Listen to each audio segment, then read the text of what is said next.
This is the definition of spectroscopy.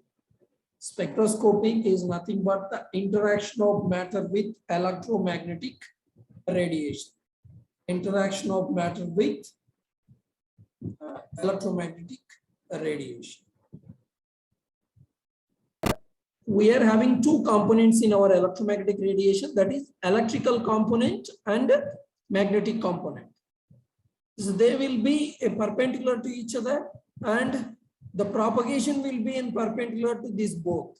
Okay, that is what the electromagnetic radiation. Okay, and we know what is wavelength. The distance between these two successive crests, these two things. The distance between from this crest to this crest, that is the wavelength. Or otherwise two troughs, one to this two. Okay, two troughs or two crests we will be taking. That is known as a wavelength. We will be expressing this electromagnetic radiation in wavelength or hertz, or in frequency, that is in hertz, or wave number, it is in Cm inverse, or even in energy. Okay, we are expressing this electromagnetic radiation in four components. Okay, in four components. The composition of electromagnetic radiation is this: cosmic rays, gamma rays, X-rays, U visible radiation, or visible infrared rays, and microwaves and radio waves. These are the components which are present in electromagnetic radiation. The cosmic rays were not studied well, and we don't show any interest on cosmic rays because we don't have any equipment which is dealing with the cosmic rays at present in our scientific instrument.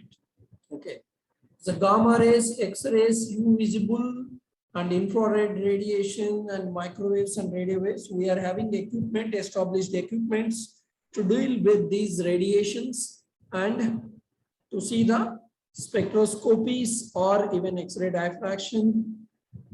The characterization of EMR can be this: either we can express the EMR, electromagnetic radiation, in wavelength and frequency or wave number. What is a frequency? The number of waves or vibrations or oscillations per second is known as a frequency. Wave number is a reciprocal of wavelength. What is a wavelength? The distance between two successive crests or two successive troughs. So, numerical problems may come based on these formulas. E is equal to h nu, h is equal to Planck's constant, nu is equal to frequency, nu is equal to c by lambda, c is equal to velocity of light, and lambda is wavelength in nanometers, and E is equal to hc by lambda or hc mu bar, 1 by lambda equal to mu bar, or nu is equal to c nu bar, E is equal to hc mu bar. Okay, these are the formulas which we are, and even interconversion from 1 to 1 unit can be done with these formulas, and numerical problems can be asked in this form based on these formulas. Okay, the characterization of EMR, the wavelength, wave number, and energy. See that energy and wavelength both are inverse relation. Energy is increasing, wavelength is decreasing. Okay, wavelength is decreasing, and wave number and wavelength, we see that both they are having inverse relation. Wave number and wavelength, they are having inverse relation. Okay, and energy and wave number both are directly proportional. E is equal to hc nu bar. Okay, E and nu bar are directly proportional, and nu bar is equal to 1 by lambda. Lambda increases, nu bar decreases, nu bar increases, lambda decreases. Okay, vice versa it will be. They will be having both inverse relation. And let us see the interaction of these rays with our matter.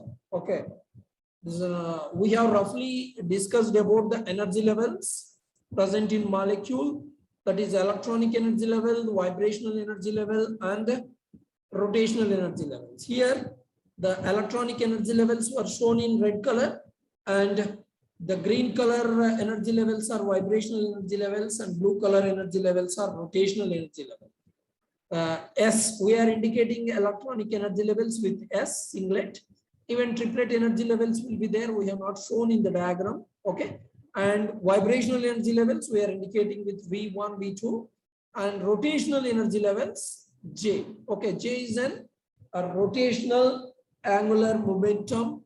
It is a quantum number B into J plus 1. Okay. It is an operator. How we are getting L, azimuthal quantum number. Okay. This in similar manner, we are getting this, that is J. Okay. We are indicating the rotational energy level with J. Now, the energy difference between two electronic energy levels is 124 or 120 kilojoules.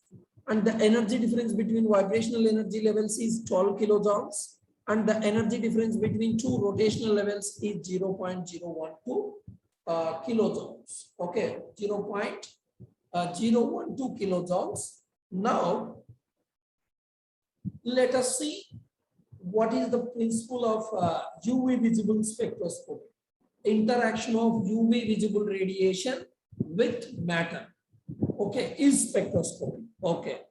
When the molecules or materials will give our UV visible spectroscopy. Let us see the difference between two electronic energy levels, that is S0 to S1. What is the energy difference? 120 kilojoules. Suppose our UV visible radiation is having the energy in between this or around this. What will happen?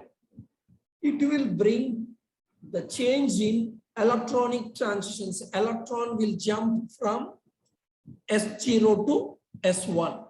Okay, S0 to S2, S0 to S3, and again S3 to S0 it will come. Okay, while coming from S3 to S0, what will happen? The electron will liberate energy in the form of heat or light.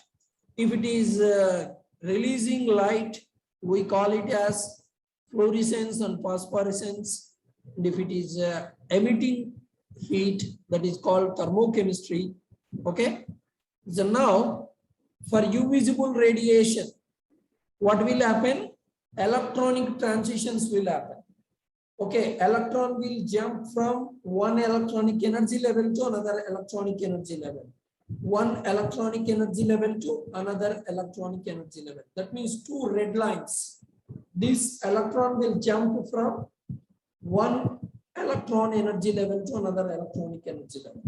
And when the absorption will take place, it requires energy. If electron want to jump from ground state to excited state, it requires energy.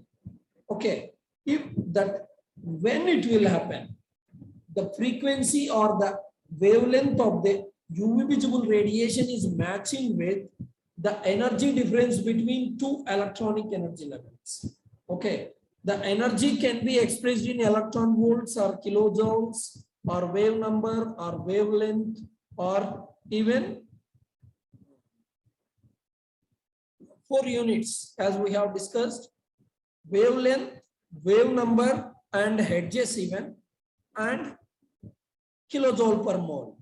Okay, at present, del E, what del E indicates? Del E indicates the energy difference between singlet first state to singlet zero state. That means this is 120 kilojoules. Okay, now our UV visible radiation will have energy around this 120 kilojoules. What will happen? Absorption will take place. This is the principle of any spectroscopy. When the spectroscopy or when absorption will take place, all these three spectroscopies are absorption spectroscopies. UV visible spectroscopy. Whenever you are sending UV visible radiation on the material, what will happen? Electron will jump from S0 to S1. Okay. And this absorption we are detecting. Which one will detect? A detector will detect that energy absorption. How it will? We know the incident UV visible radiation, and we will be measuring the transmitted UV visible radiation. Incident minus transmitted visible radiation, UV visible radiation will give us absorbed UV visible radiation, either in nanometers, either in wave number, or either in energy. Okay, we could able to see the absorption. How much energy it was absorbed, how much wavelength it absorbed, how much wave number it is absorbed. Okay, see that we can find that. That is, we are expressing in the form of diagram. The diagram is called spectroscopy. If it is UV visible radiation, it is called UV visible spectroscopy. If it is IR radiation, it is called IR spectroscopy. Okay.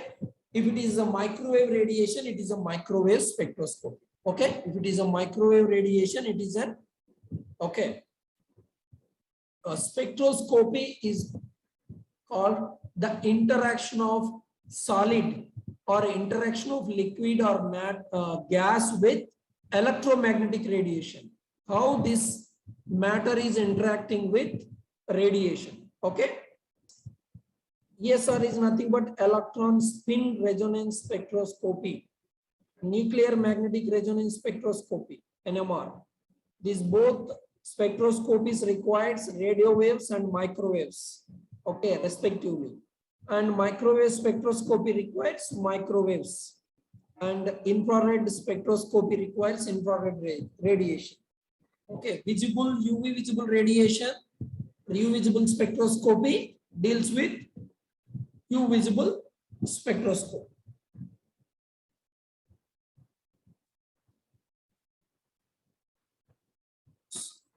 We are just giving a simple introduction to each spectroscopy. What we are going to study?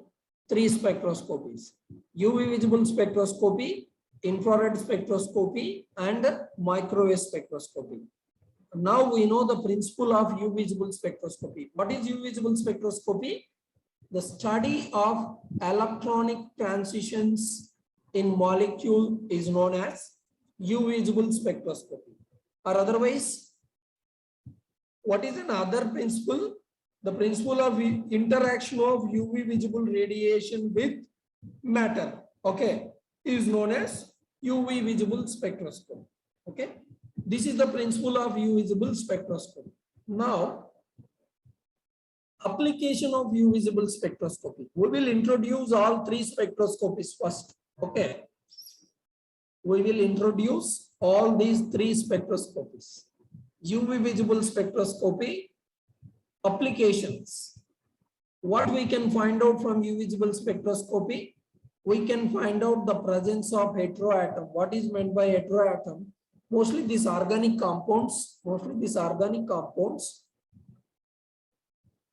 have carbon and hydrogen. Other than this carbon and hydrogen, nitrogen, oxygen, sulfur, halogen, if it is there, that is known as heteroatom. We can find out the presence of these elements. And one more thing, we can find the chromophores. What is chromophore? Chromophore is a color causing pigment or color causing functional group or color causing chemical entity. Okay, chemical entity is nothing but a pot. Okay, chemical entity which is responsible for color. Okay, chromos means color. Okay, chromophore. Okay, chromophore is nothing but color causing substance or functional group. Oxochrome, which is enhancing the color of the chromophore. Okay, all these 3 things can be identified or it can be determined by UV visible spectroscopy. Next spectroscopy is vibrational spectroscopy. What is that?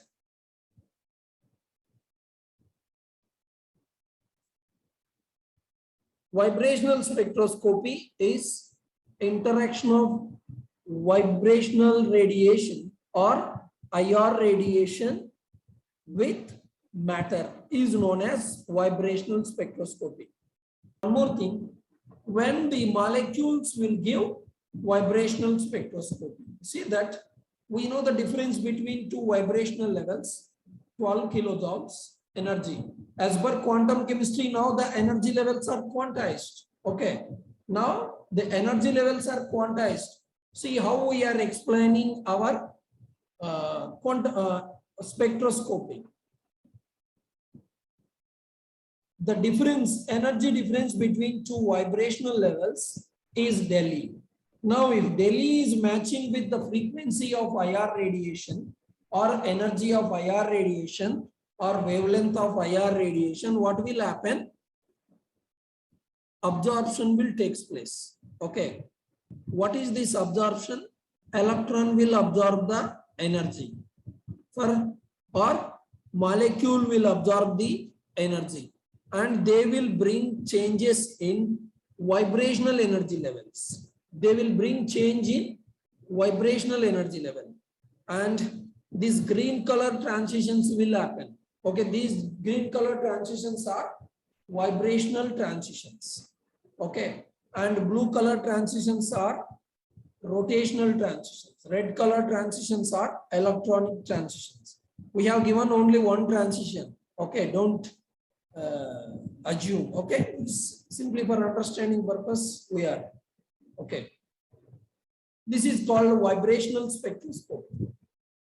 Okay, and applications of IR or vibrational spectroscopy is we can identify functional group, whether it is aldehyde, ketone, ester, amide, acid chloride, carboxylic acid, alcohol, amides. Okay, we can find out anhydrides, okay, acid halides and alkyl halides. This type of functional groups can be identified, whether it is double bond or triple bond, whether it is single bond. We can identify or we can find out from vibrational spectroscopy. And hydrogen bonding can be identified by IR spectroscopy, and physical chemical interaction. If two molecules are interacting, whether physically they are interacting or chemically they are interacting. What is meant by physical interaction and chemical interaction? Due to electrostatic interactions, if it is, that is known as physical interaction. If due to chemical bond formation, if it is there, that is known as a chemical interaction. Those interactions can be determined by IR spectroscopy. You are absorbing something on absorption on some plate, and you want to check whether it is chemically absorbed or physically absorbed. What we do, we will go for IR spectroscopy. We will go for IR spectroscopy and we will confirm whether it is physically absorbed or chemically absorbed. Okay, this is the application of vibrational spectroscopy. Okay, and rotational or microwave spectroscopy. Okay, what is the rotational or microwave spectroscopy? Interaction of a microwave radiation with matter is known as microwave spectroscopy. Now, the energy difference between two rotational energy levels is how much? 0.012. These blue colors. Now, small energy is enough. Microwaves are very less energetic, and microwaves are enough to bring change in these rotational levels. Okay, the microwaves, if you are sending on material, it will change, or it will bring changes in rotational energy levels. Okay, applications of microwave spectroscopy or rotational spectroscopy. We can see the change in molecular structure, or we can see the intermolecular interactions and bond length. Bond length can be identified by microwave spectroscopy.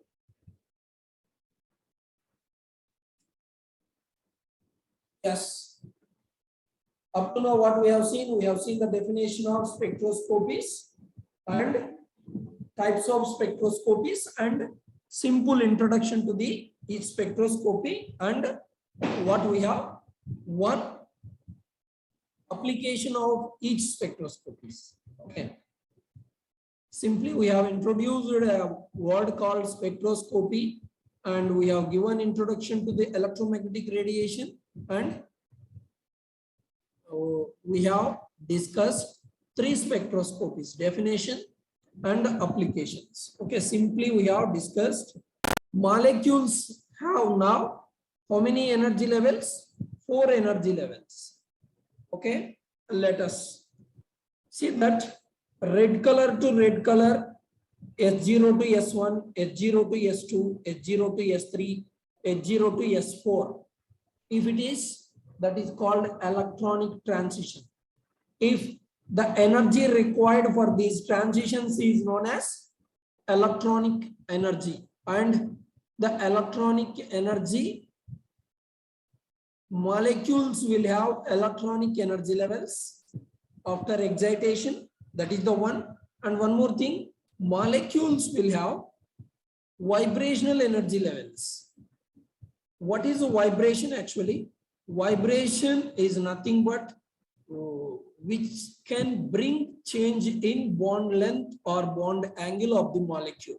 Okay, vibration is a one which will bring changes in bond length and bond angle.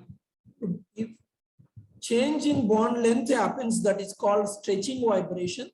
If change in bond angle is known as bending vibration. Okay, vibrations are classified into two types: stretching vibration and bending vibration. Okay, those vibration requires energy. That energy is vibrational energy level, that from V0 to V1, V0 to V2, V0 to V3, it will. Okay, if you supply that, for molecules require that energy for vibration purpose. Okay, next, molecules will rotate.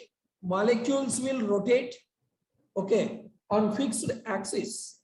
They have some energy levels, that is called rotational energy levels. If molecule is rotating, the energy level, that is J0 to J1 it will be, and J0 to J2. This is the energy required to rotate the molecule. Okay, three energy levels we have seen. What is the first one? Electronic energy level, vibrational energy level, and rotational energy level. Which is having high energy? Electronic energy levels are highly energetic. The difference between electronic energy levels is very high. Okay, see that H0 to S1 around 120 kilojoules. From V0 to V1, what is the energy? 12 kilojoules. And J0 to J1, what is the energy? 0.012. Now, which is the smallest energy? Rotational energy. Next, vibrational energy. Next, electronic energy. Next, translational energy. I will show you what is the translational energy.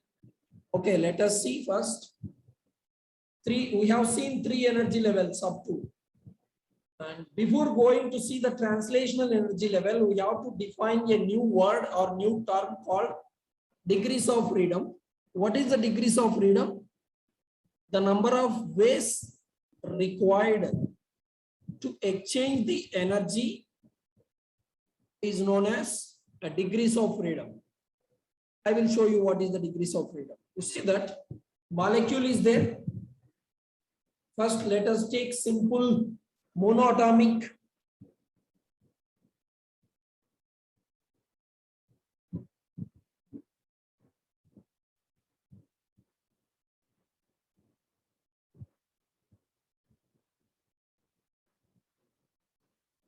Molecule will be having three motions. All these motions have energy. Let us see what are those three motions. Molecule has actually three movements. One is translational movement. What is meant by translational movement? Molecule will be moving from one place to another place, irrespective of any axis, just or through fixed axis molecule will be moving. That is called translational motion. Okay, molecule will be moving through fixed axis. That is known as translational motion or movement. This requires translational energy, and for molecules requires energy for rotation. Rotation motion it has, translational motion it has, and vibrational motion it has.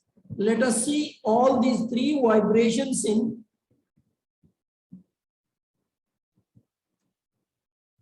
see that this is a vibrational motion. This is a rotational motion. Okay, for rotation it requires energy. Okay, for translational, you see that this is the translational motion. Okay, have you understand three motions? One is translate, this is rotational motion, and this is translational motion. See that how molecule is moving from one place to another place through fixed axis. This is vibration, change in bond length or bond angle. That is called stretching vibration. Okay, stretching vibration is change in bond length. If change in bond angle happens, that is also a vibration. Okay, three motions we are seeing in this molecule. Have you understand these three motions? Translational motion and vibrational motion it is rotational motion. For rotational motion it requires energy. For translational motion it requires energy. Those corresponding energies are known as translational energy, rotational energy, vibrational energy. Okay, three energies. Now let us define the total energy of a molecule. How will you define? Sum of all these translational plus rotational plus vibrational plus electronic energy levels will give us the total energy of the molecule. Okay, total energy of the molecule. We have seen energy of the electron and energy of the orbits.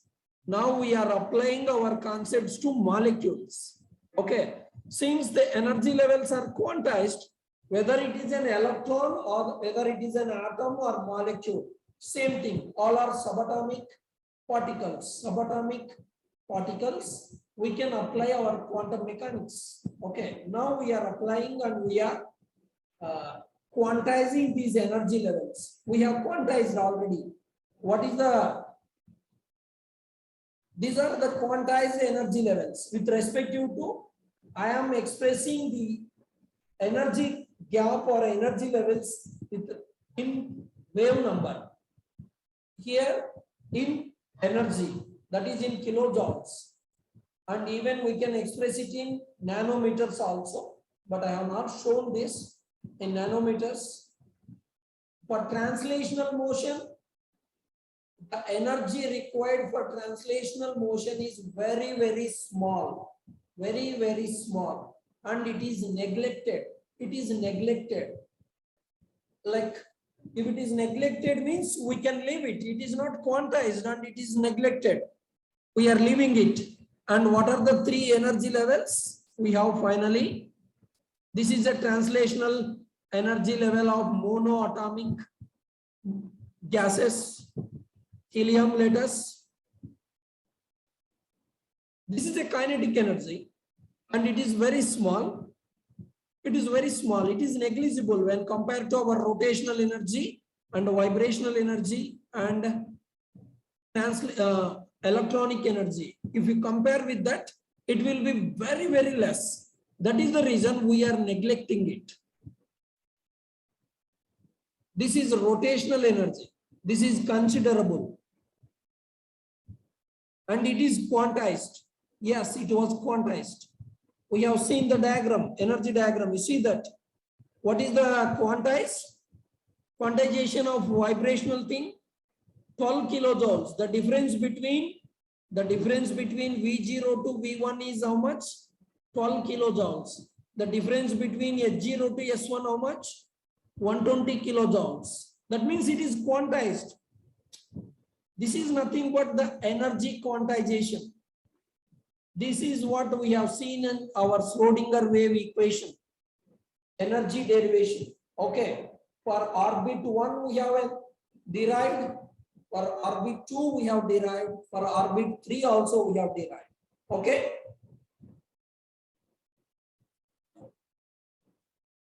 This is translational energy. This is rotational energy. And translational energy is a small kinetic energy, and we are not quantized it, and it is very difficult to quantize this. That is the reason we are leaving it. Total energy of the molecule. What is the total energy of the molecule now? Total energy of the molecule is E translational plus E rotational plus E vibrational plus E electronic. What is the E electronic energy transition? 120 kilojoules. E vibrational 12. E rotational 0.012. And E translational further it is very less. That is the reason total energy of the molecule can be written as E rotational plus E vibrational plus E electronic. Okay. Why we are seeing these energy levels in molecules? We have to explain our spectroscopy. Prior to our spectroscopy discussion or principal discussion, how energy levels are classified, how molecule will have energy levels. So we should know. Okay, now we have different energy levels. Molecules have 4 different energy levels. What are those? Electronic energy level, vibrational energy level, for rotational energy level, and translational energy level. Electronic energy level is an we are inducing. Okay, if you are supplying energy, that will absorb, that time it will have electronic energy. Okay, this electron will jump from ground state to excited state. But in vibrational, it will vibrate. In rotational, it will rotate. For translational, it will move. That's it. Okay, through fixed axis. The energy required for this translational motion is slow or low.